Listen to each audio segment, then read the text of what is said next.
বন্ধুরা, আজ আমি আমার এই ভিডিওর মাধ্যমে কলিকাতা বিশ্ববিদ্যালয়ের প্রথম সেমিস্টারের কম্পালসারি পরিবেশবিদ্যার অবজেক্টিভ প্রশ্ন নিয়ে এবং তার উত্তর নিয়ে আলোচনা করব। তোমাদের 22শে ফেব্রুয়ারি এই কম্পালসারি পরিবেশবিদ্যার পরীক্ষা রয়েছে। এখানে তোমাদের বিএ, বিএসসি, বিকম, অনার্স এবং জেনারেল সবার ক্ষেত্রেই কিন্তু এই একই দিনে পরীক্ষা, তবে সময়টা আলাদা এবং তোমাদের প্রশ্নপত্রের কিন্তু সেট আলাদা হবে। এখানে যে গুরুত্বপূর্ণ আমি অবজেক্টিভ প্রশ্ন এবং তার উত্তরগুলো বলবো, এগুলি করলে তোমরা এখান থেকে ম্যাক্সিমাম প্রশ্ন কমন পেয়ে যাবে। আর আমার কোচিং সেন্টারের হোয়াটসঅ্যাপ নাম্বার হলো 9007387901। এখানে দশম থেকে স্নাতক শ্রেণীর বিভিন্ন বিষয়ের উত্তরের পিডিএফ বাংলা এবং ইংরেজি ভার্সনে পাওয়া যায়। যাদের প্রয়োজন হবে স্ক্রিনে দেওয়া নাম্বারে হোয়াটসঅ্যাপের মাধ্যমে যোগাযোগ করতে পারবে। তো চলো আমরা ভিডিওটি শুরু করি।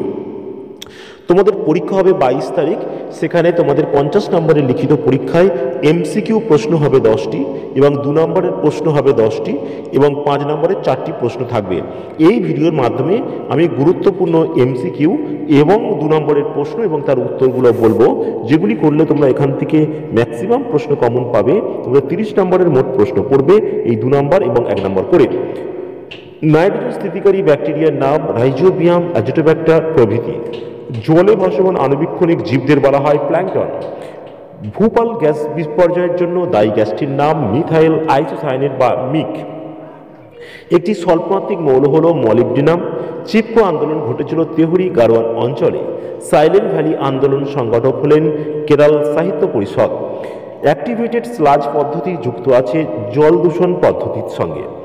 বাতাসে এসপিএম মাপতে ব্যবহার করা হয় হাই ভলিউম স্যাম্পলার। এসপিএম মানে সাসপেন্ডেড পার্টিকুলেট ম্যাটার। সিলিকোসিস রোগ হয় ফুসফুসে।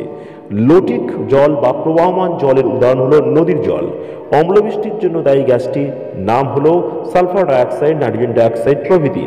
সিসমোগ্রাফ যন্ত্রের সাহায্যে ভূমিকম্প পরিমাপ করা হয়। ভাইরাস ঘটিত একটি রোগ হলো চিকেন পক্স। স্যান্ডফ্লাই বা বালিমাছি কালাজার রোগ সৃষ্টি করে।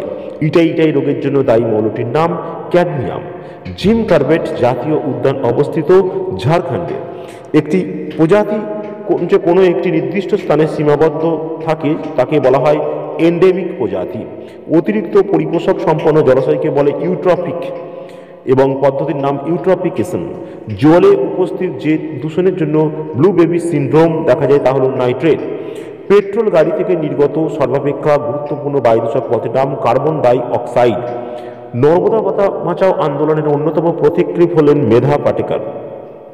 মরুভূমিতে অভিযোজিত উদ্ভিদকে বলা হয় জেরোফাইট।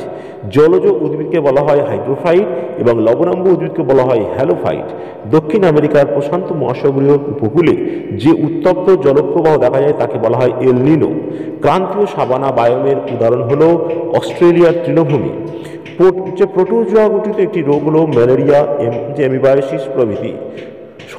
সর্দার সরোবর অবস্থিত গুজরাটে। অনবীকরণযোগ্য শক্তিগুলির নাম হলো কয়লা, পেট্রোল, ডিজেল প্রভৃতি। নবীকরণযোগ্য শক্তিগুলি হলো জোয়ার-ভাটার শক্তি, সৌরশক্তি, বায়ুশক্তি ইত্যাদি। কাবেরী নদীর জলবন্টন সংক্রান্ত বিরোধ বাধে কর্ণাটক ও তামিলনাড়ুর মধ্যে। ওজোন ছিদ্র প্রতিকার সংক্রান্ত আলোচনা চক্রটির নাম মন্ট্রিয়াল প্রোটোকল, যেটা আমাদের ব্রাজিলে হয়েছিল। ত্বকের ক্যান্সার সৃষ্টির কারণ হলো ইউভি রশ্মি বা আল্ট্রাভায়োলেট রশ্মি। ওজোন ছিদ্র প্রথম দেখা যায় আন্টার্কটিকায় এবং আন্টার্কটিকায় হয়েছিল ওটা। আচ্ছা, জল দূষণ নিবারণ ও নিয়ন্ত্রণ আইন প্রচলিত হয় 1974 সালে। ভূমিকম্প মাপার স্কেলের নাম রিক্টার স্কেল। পৃথিবীর বৃহত্তম ওজোন হোল দেখা গিয়েছিল আন্টার্কটিকায় এবং বায়ুমণ্ডলের অধিকাংশ বাতাস থাকে ট্রপোস্ফিয়ারে। স্ট্র্যাটোস্ফিয়ারের মুখ্য গ্যাসটির নাম ওজোন গ্যাস। ওজোন স্তরের কাজ হলো ইউভি রশ্মি থেকে জীবজগৎকে রক্ষা করা। ইউভি রশ্মিকে প্রতিহত করে ওজোন গ্যাস। বায়ু দূষণ ঘটিত একটি রোগ হলো অ্যাজমা। কেঁচোর সাহায্যে তৈরি করা হয় ভার্মি কম্পোস্ট সার। দক্ষিণ পূর্ব আমেরিকার ঘূর্ণিঝড়কে বলা হয় হ্যারিকেন। 1986 সালে পরমাণু দুর্ঘটনা ঘটেছিল চেরনোবিলে। সর্বাধিক দূষিত শহর হল বুয়েন্স আইরেস। জলাভূমিতে শৈবাল পৌঁছে যে বিষ নির্গত হয় তা হল স্ট্রিকনিন। জন্ডিস রোগ হয় জল দূষণের কারণে। ওজন হলো সব থেকে বেশি দেখা যায়, ওজন হলো আন্টার্কটিকায়। অরণ্যের অধিকার উপন্যাসটি লেখেন মহাশ্বেতা দেবী। এডিস মশা ডেঙ্গু রোগ ছড়ায়। খাদক, পরজীবী এবং প্যাথোজেনের সাহায্যে পেস্ট প্রজাতির নিয়ন্ত্রণকে বলে জৈবিক পেস্ট নিয়ন্ত্রণ। ভারতবর্ষের প্রাকৃতিক পরিবেশে পাওয়া যায় এমন একটি প্রাণী, ওর নাম রেড পান্ডা। পৃথিবীর বৃহত্তম ম্যানগ্রোভ অরণ্যের নাম সুন্দরবন। কোন স্থানের উপরিভাগের নকশা লেখচিত্রের বর্ণনাকে বলে ট্রোপোসিট। চেরনোবিল দূষণ ছিল একটি তেজস্ক্রিয় দূষণ। বাস্তুতন্ত্রের শক্তি প্রবাহ সর্বদা একমুখী। বায়োগ্যাস হল মিথেন ও হাইড্রোজেন গ্যাসের মিশ্রণ। বায়ুমণ্ডলের অক্সিজেনের মূল উৎস হল সালোক সংশ্লেষ। পৃথিবীর স্থলভাগকে বলা হয় লিথোস্ফিয়ার। ফ্লাই অ্যাশ সৃষ্টি হয় তাপবিদ্যুৎ কেন্দ্র থেকে। ভার্মি কম্পোস্ট তৈরি হয় কেঁচোর সাহায্যে। একটি বায়োফার্টিলাইজার হল ব্লু গ্রিন অ্যালগি এবং নীলাভ সবুজ শৈবাল। আর্টেজীয় কূপ থেকে ভূগর্ভস্থ জল উত্তোলিত হয়। পরিবেশ দিবস পালিত হয় 5ই জুন। ভারতবর্ষের জীববৈচিত্র্য হটস্পটের সংখ্যা 4টি, যেটাকে বলা হয় পশ্চিমঘাট অঞ্চল, পূর্ব হিমালয় অঞ্চল, ইন্দ্রবর্মা অঞ্চল এবং সুন্দালায়ন অঞ্চল। পৃথিবীতে মোট জীববৈচিত্র্য হটস্পটের সংখ্যা 34টি। চেরনোবিল দুর্ঘটনা ঘটেছিল 1986 সালে। ভারতের জনঘনত্ব সবচেয়ে বেশি। পশ্চিমবঙ্গে পরাগরেণু থেকে অ্যালার্জি রোগ সৃষ্টি হয়। ভারতের পরিবেশ সংরক্ষণ আইন জারি হয় 1986 সালে। মিনামাটা রোগের কারণ পারদ ঘটিত দূষণ। মার্স গ্যাস বা মিথেন গ্যাস পাওয়া যায় জলাভূমি থেকে। চিপকো আন্দোলনের অন্যতম প্রতিকৃত হলেন সুন্দরলাল বহুগুণা। আরণ্যক উপন্যাসটি লিখেছেন বিভূতিভূষণ বন্দ্যোপাধ্যায়। সিলিকোসিস বা অ্যাসবেস্টোসিস রোগ হয় ফুসফুসে। বাতাসের এসপিএম মাপতে ব্যবহৃত হয় হাই ভলিউম স্যাম্পলার। লেন্টিক জলের উদাহরণ হলো পুকুরের জল এবং লোটিক হলো নদীর জল। মোটর গাড়ির ধোঁয়া থেকে নির্গত হয় সিসা।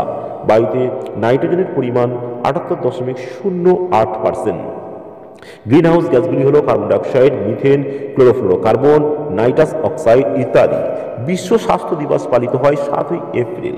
সিসা ঘটিত রোগের নাম ডিসলেক্সিয়া। ভাইরাস ঘটিত রোগ হলো পক্স, জলাতঙ্ক, পোলিও, ডেঙ্গু ইত্যাদি। ব্যাকটেরিয়া ঘটিত রোগ হলো কুষ্ঠ, যক্ষা, টাইফয়েড, কলেরা ইত্যাদি। প্রোটোজোয়া ঘটিত রোগ হলো ম্যালেরিয়া, ফাইলেরিয়া, এমিবাইসিস ইত্যাদি। জিম করবেট জাতীয় উদ্যান অবস্থিত ঝাড়খণ্ডে। বিওডি, সিওডি, ইউট্রফিকেশন ইত্যাদি জল দূষণের সঙ্গে যুক্ত। সেলিম আলী ছিলেন একজন পক্ষী বিশেষজ্ঞ। পশ্চিমঘাট পর্বতমালা বিখ্যাত হটস্পট হিসাবে। রূপসী বাংলা বইটি লিখেছেন জীবনানন্দ দাস। জিয়ার্ডিয়াসিস রোগটি হয় প্রোটোজোয়ার মাধ্যমে। বন্যপ্রাণী সংরক্ষণ আইনটি তৈরি হয় 1972 খ্রিস্টাব্দে। কীটনাশকের মাত্রা যখন খাদ্যের সম্পর্কের মাধ্যমে বৃদ্ধি পায় তাকে বায়োম্যাগনিফিকেশন বা জৈব বিবর্তন বা জীব বিবর্তন বলা হয়। গাছে জড়িয়ে ধরা আন্দোলনের নাম চিপকো আন্দোলন। পুনর্নবীকরণ অযোগ্য একটি শক্তি হলো জীবাশ্ম জ্বালানি। পুনর্নবীকরণ যোগ্য একটি শক্তি হলো সৌরশক্তি। অতিরিক্ত পুষ্টি সম্পন্ন জলাশয়কে বলে ইউট্রপিক এবং ইকোলজি শব্দের প্রবর্তক ডারউইন। ডেসিবেল হলো শব্দ তীব্রতা মাপার যন্ত্রের নাম এবং বায়ুমণ্ডলে কার্বন ডাই অক্সাইডের শতকরা পরিমাপ 0.04%। এই ছিল আজকের ভিডিও। আরও তোমরা দেখে নাও যে অনেকগুলো প্রশ্ন রয়েছে। এই 1 নম্বরের প্রশ্ন অবজেক্টিভ এবং 2 নম্বরের প্রশ্ন সমস্ত প্রশ্ন এবং 5 নম্বরের প্রশ্ন, অর্থাৎ অবজেক্টিভ প্রশ্ন 1, 2 এবং 5 নম্বরের প্রশ্ন সমস্ত প্রশ্নের সাজেশন সহ উত্তর মাত্র 200 টাকা গুগল পে, ফোনপে অথবা পেটিএমের মাধ্যমে স্ক্রিনে দেওয়া নাম্বারে পেমেন্ট করে পেমেন্টের স্ক্রিনশট হোয়াটসঅ্যাপে পাঠালে সঙ্গে সঙ্গে সম্পূর্ণ এই উত্তর তোমরা মোবাইলে পেয়ে যাবে।